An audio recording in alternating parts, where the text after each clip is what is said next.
Bienvenue dans ce 6e épisode récap de la 6e semaine de la Villa des Cœurs Brisés, saison 20. 6e semaine, là je pense qu'on est à peu près à la moitié de la diffusion, on est clairement dans le creux de la vague, mais je pense que ça peut peut-être repartir, on verra. En tout cas, moi je m'accroche parce qu'il y a toujours des moments que je trouve assez sympathiques, il y a toujours des scènes qui me plaisent bien, il y en a beaucoup qui me dérangent aussi, et on va y revenir très vite.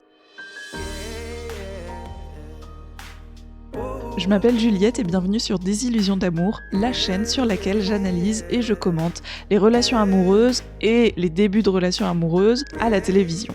Donc, comme d'habitude, on va commencer avec les temps forts de cette semaine, puis on reviendra sur les dynamiques relationnelles, et enfin, on finira par mon coup de cœur, mon carton jaune, mon carton rouge, et bien sûr, la punchline de la semaine.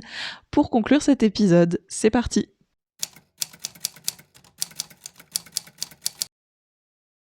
Alors, les temps forts de la semaine. Ça a été une semaine quand même riche en émotions, je trouve, globalement. On a commencé avec la cérémonie des bracelets. Donc, la cérémonie des bracelets, c'est le moment où Lucie vient remettre des bracelets, un peu comme on peut donner des notes. Et si on a un bracelet doré, eh bien, ça veut dire qu'on quitte l'aventure. Si on a un bracelet noir aussi, mais il n'y en a pas eu cette semaine. Je pense pas qu'il y en aura cette saison, on verra. En tout cas, il y a eu un bracelet doré et il y a aussi eu 2 autres départs, donc ça a été vraiment une cérémonie extrêmement riche en émotions.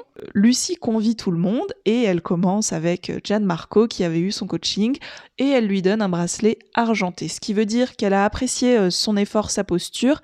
Elle souligne notamment le fait qu'il a su écouter ses limites, ce dont je parlais dans mon épisode la semaine dernière, donc encore une fois je trouve ça bien qu'elle soit à l'écoute de ça aussi.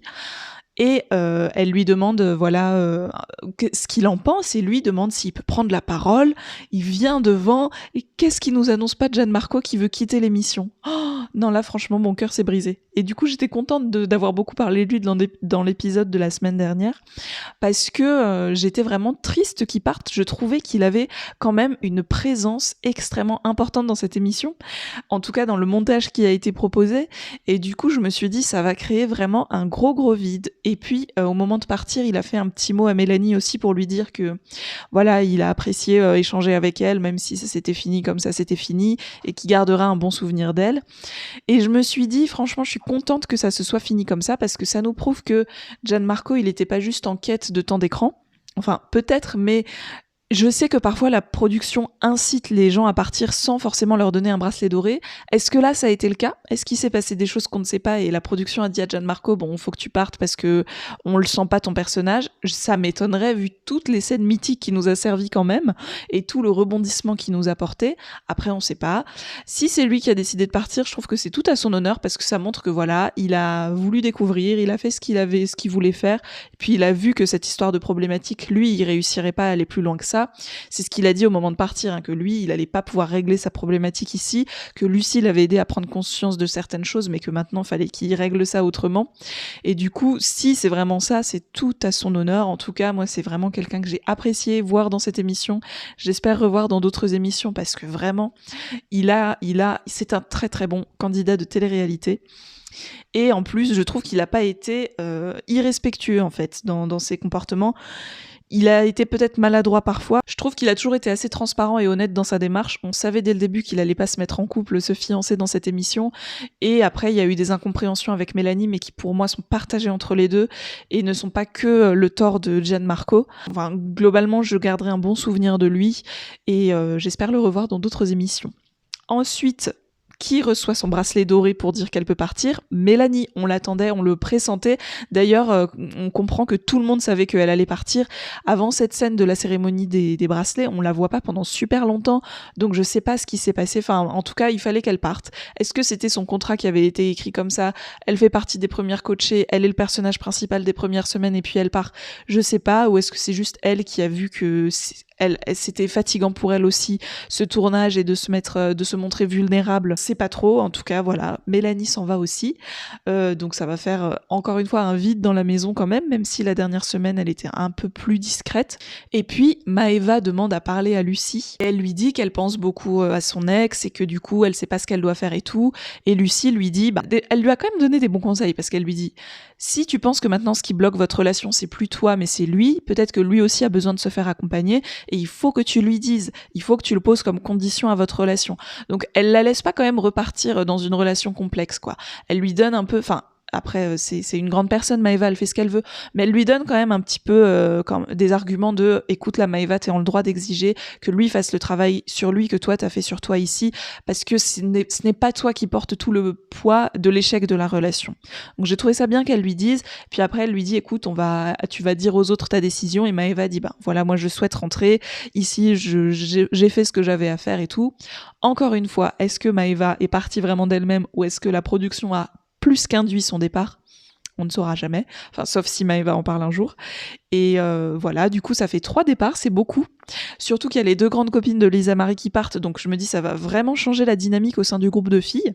Pour finir sur la cérémonie des bracelets, j'attendais que Lucie donne un bracelet, c'est commencé le bracelet avertissement, un bracelet rouge à Émine. Parce que pour moi, Émine, il a pas du tout été correct, il a pas du tout appliqué les conseils, là où Maïssa a fait beaucoup d'efforts. Et j'aurais aimé qu'elle lui donne un bracelet rouge, elle ne l'a pas fait. Heureusement, elle lui a pas donné non plus de bracelet argenté. Voilà, je trouve que ce serait bien de le remettre à sa place quand même, parce que il a pas trop la tête sur les épaules, il regarde pas trop la vérité en face par rapport à cette relation. Ensuite, on a eu un autre temps fort, enfin 2 autres temps forts qui étaient les coachings de Giovanni et de Marois. Donc Giovanni, son coaching, ce que j'ai bien aimé, malgré le fait que Giovanni ne soit pas mon personnage préféré dans cette émission, j'ai bien aimé le fait que ça soit très concret. Moi, j'aime bien quand on n'est pas trop dans la spiritualité, mais quand on est dans le factuel. Donc, elle lui a fait lister tous les critères qui étaient importants pour lui chez une fille, et effectivement, il y en a beaucoup. Et il devait s'enrouler, en fait, de rubans. Chaque ruban représentait un critère, au milieu de 4 piquets, et donc, à la fin, il voyait bien que il pouvait même plus sortir du truc, quoi. Donc, c'était très imagé, et concrètement, il a vu qu'il fallait renoncer à des critères s'il voulait pouvoir entrer en relation avec quelqu'un, tout simplement. Et donc, je pense que ça a duré longtemps, hein. Je pense que Lucie, elle a dû vraiment ramer pour le faire renoncer à certains critères, mais il a réussi à en laisser tomber certains, en mettant vraiment de l'eau dans son vin et en comprenant que, comme lui expliquait Lucie, il fallait pas avoir d'exigence, mais peut-être un cadre dans lequel il y avait des valeurs très importantes pour lui, mais pas un portrait robot, en fait, auquel il fallait absolument correspondre. Et je pense que elle a rempli sa mission de coaching avec Giovanni. Après, est-ce que concrètement ça va changer sa manière d'avoir des relations avec les filles ? Je sais pas, parce que j'ai l'impression que c'est pas que cette histoire de critères. Il y a aussi chez lui, je pense, certains mépris pour les femmes, si je peux le dire comme ça. Il date les femmes pour se prouver quelque chose, plus que pour vraiment entrer en relation. Et du coup, ça, peut-être qu'il faudra revenir à la villa une prochaine année, Giovanni. Je ne nous le souhaite pas, mais je pense que ça sera peut-être nécessaire. Et ensuite, le coaching de Marois, à l'inverse, on était vachement moins dans un truc factuel et tout, mais dans un truc bien plus magique, poétique, l'a présenté Lucie. Et je me suis dit que c'était pas si mal finalement, parce que je crois que ça a beaucoup touché Marois. Donc où elle devait écrire des mots sur des papiers qui représentaient le passé, le présent, le futur, et faire brûler ces mots. Et donc les 2 premiers, ils se sont un peu effondrés, et puis le dernier s'est envolé, donc ça donnait de l'espoir. Ça lui a permis de poser des mots sur des situations, donc c'était pas si mal finalement, mais je vais quand même faire un peu ma rabat-joie un peu pointilleuse. Je pense que ce sont des suppositions, mais on a eu pas mal d'indices quand même. On connaît assez bien Vincent Queijo maintenant, parce qu'il fait de la télé depuis au moins 10 ans, je pense. On voit à peu près comment il est avec les femmes. Je pense que dans sa relation avec Marois, elle a vécu des situations un peu dures de la part de Vincent, que Vincent lui a imposées. Au moment où elle discutait avec Lucie au début, elle disait aussi que ce qu'elle reprochait à Vincent était parfois le grand écart qu'il pouvait y avoir entre ses paroles et ses actes. Et ça, ce sont aussi un peu des faits, et ce sont des raisons pour lesquelles elle ne doit plus enjoliver et embellir ce lien qu'elle avait avec Vincent, et elle ne doit plus se replonger dans une relation qui l'a fait souffrir sur des bases factuelles. Et j'aurais aimé qu'il y ait un moment du coaching où elle revienne peut-être un peu sur factuellement, il t'a fait ça, il t'a fait ça, il t'a fait ça. Ça, tu ne peux pas l'accepter dans une relation avec une personne qui dit te respecter. J'aurais bien aimé qu'on prenne un petit temps là-dessus. Ça n'a pas été fait. Bon, le temps est limité aussi, mais je pense que voilà, un moment que je soupçonne Vincent d'avoir des comportements problématiques et d'en avoir eu aussi dans sa relation avec Marois. Non pas que Marois soit parfaite, elle le dit elle-même. Et le fait qu'elle le dise autant, de dire je sais que je suis pas parfaite, je sais que je suis pas parfaite, que j'ai des torts aussi, je me dis, on sent que le mec, il lui a bien fait porter aussi la responsabilité de l'échec de leur couple, tu vois, sans forcément trop se remettre en question. Donc bon, j'aurais aimé un petit point juste, Marois, on remet les pendules à l'heure. Certes, tu as peut-être des responsabilités, mais n'oublie pas que lui aussi en a. Peut-être que c'était pas nécessaire, que Marois le savait déjà très bien et que c'est pour ça que Lucie a préféré axer sur le côté plus poétique, comme elle l'a dit. On verra ce que ça amènera par la suite.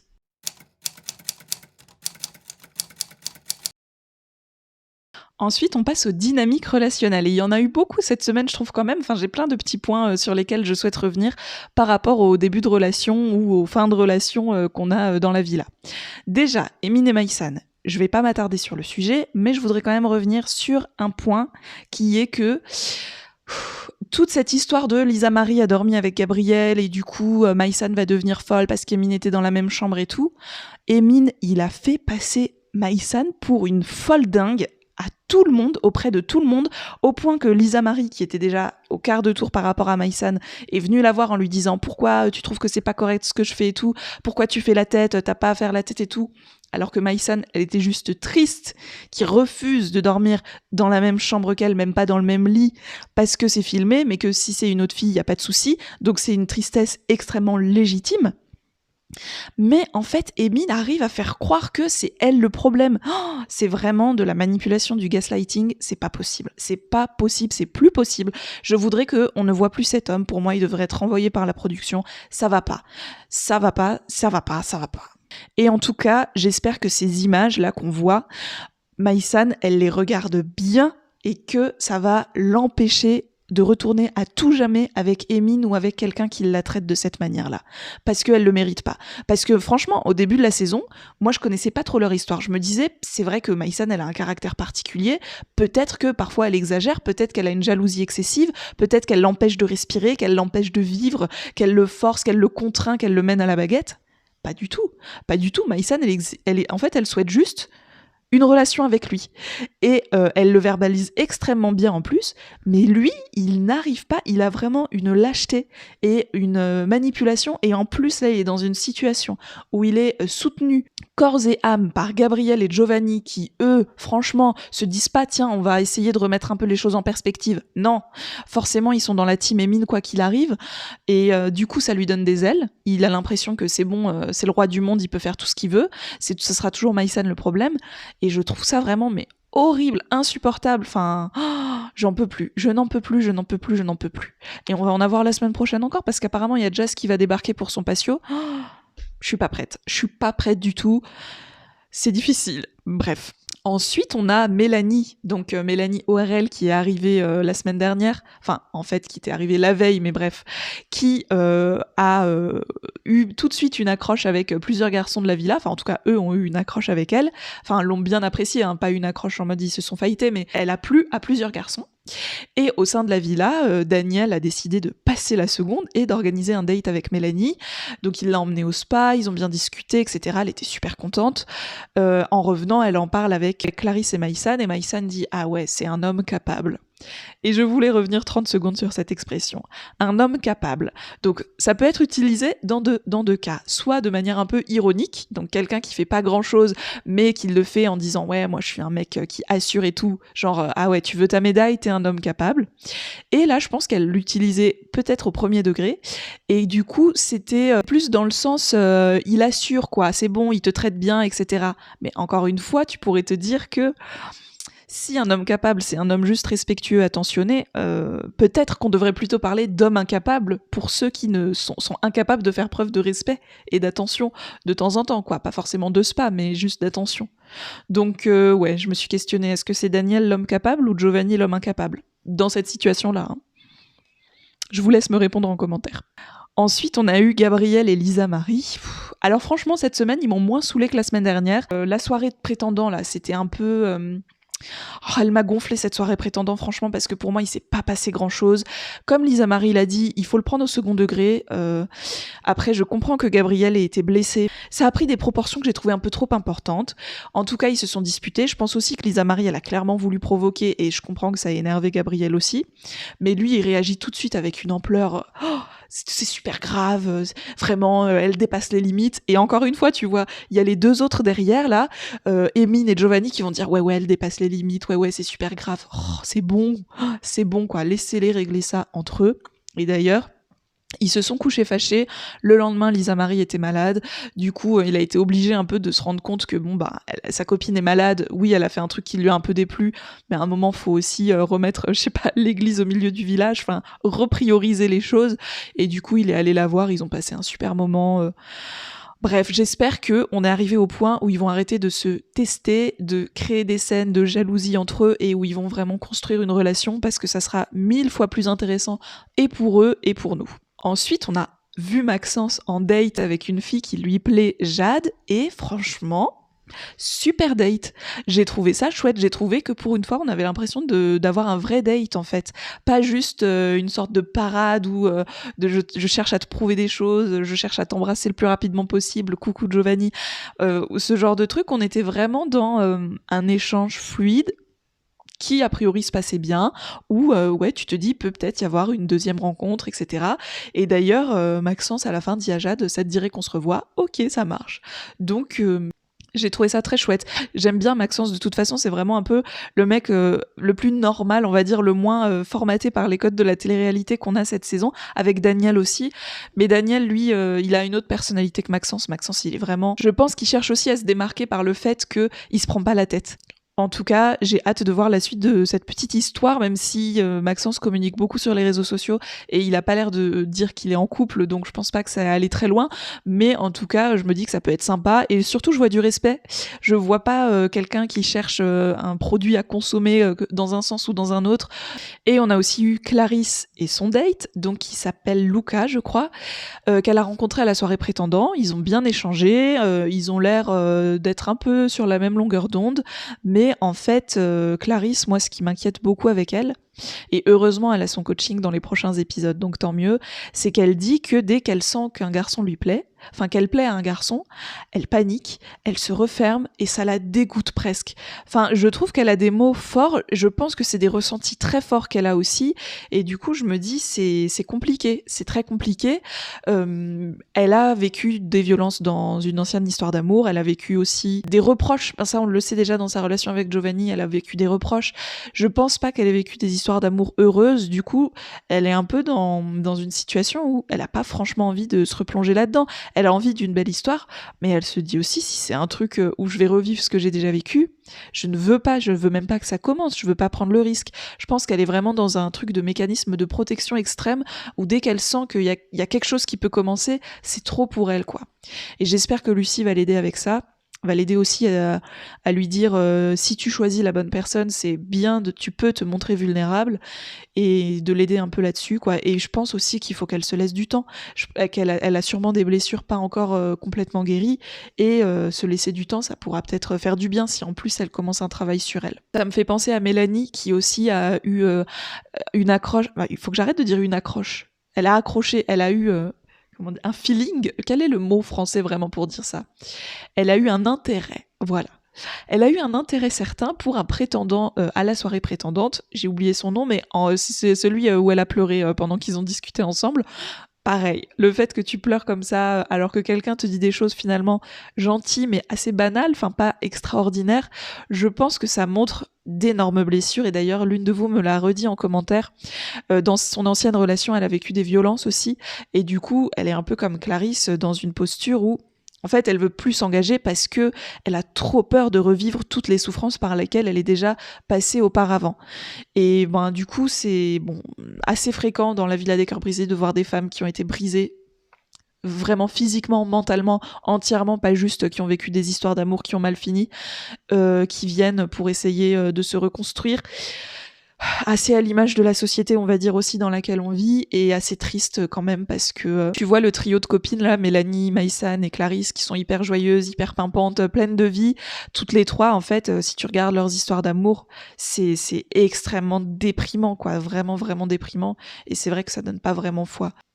Ouais, c'est assez triste et en même temps, je pense quand même que c'est assez représentatif. Du coup, bon, j'espère que Lucie va les guérir et les armer, parce que Lucie a souvent tendance à peut-être essayer de guérir, en tout cas de faire passer le passé, mais pas forcément d'armer et de donner les bonnes clés pour peut-être mieux discerner les situations qui vont s'annoncer problématiques par la suite. Et on finit avec coup de cœur, carton jaune et carton rouge. Et bien sûr, la punchline de la semaine. Alors ne vous attendez pas à grand chose pour la punchline de la semaine, je vous le dis déjà. Mais on va commencer avec le coup de cœur. Je mets en coup de cœur la solidarité féminine retrouvée dans cette semaine. Enfin, je suis super contente. On a même vu une alliance entre Maïsan et Lisa Marie. Déjà, elles ont eu ce moment à la soirée prétendant où elles ont un peu parodié les garçons qui avaient fait leur pacte du van là, où elles ont fait un faux pacte du van aussi en tapant contre le plafond et tout. Je trouvais ça très drôle. Et puis après, je trouve qu'elles ont quand même, Lisa Marie et Maïsan se sont aussi un peu approchés. Maïsan a dit en rentrant à la villa, si Gabriel il tombe sur Lisa Marie, moi-même je vais la défendre. Je trouve ça chouette. C'est pas un dragon quoi, contrairement à ce que vous nous faire croire Émine. Ouais, j'ai bien aimé qu'elle resserre les liens. Je pense que le fait que Clarisse aussi repasse un peu plus de temps avec Lisa Marie, ça a fait du bien à Lisa Marie, ça l'a un peu détendue. Je suis contente. J'espère que ça va durer, parce que j'apprécie beaucoup ça. Ensuite, en carton jaune, ça va pas vous étonner, le trio, le Boys Club, Gabriel, Giovanni et Émine, et la manière dont ils se soutiennent inconditionnellement les uns les autres dans leurs plus grosses conneries. Voilà, c'est dit. J'en ai marre. J'ai hâte qu'il y en ait un des trois qui parte pour que le trio explose, parce que je sais que Gabriel, lui, c'est un peu un suiveur. C'est sa problématique. Il a besoin d'attention. Donc partout là où il sait qu'il va avoir des gens qui vont aller dans son sens et qui vont un peu le valoriser, il fonce. Mais je pense que mis en binôme ou en trinôme avec un Maxence et un Daniel, il peut changer de personnalité. Enfin, j'exagère peut-être. J'extrapole sûrement.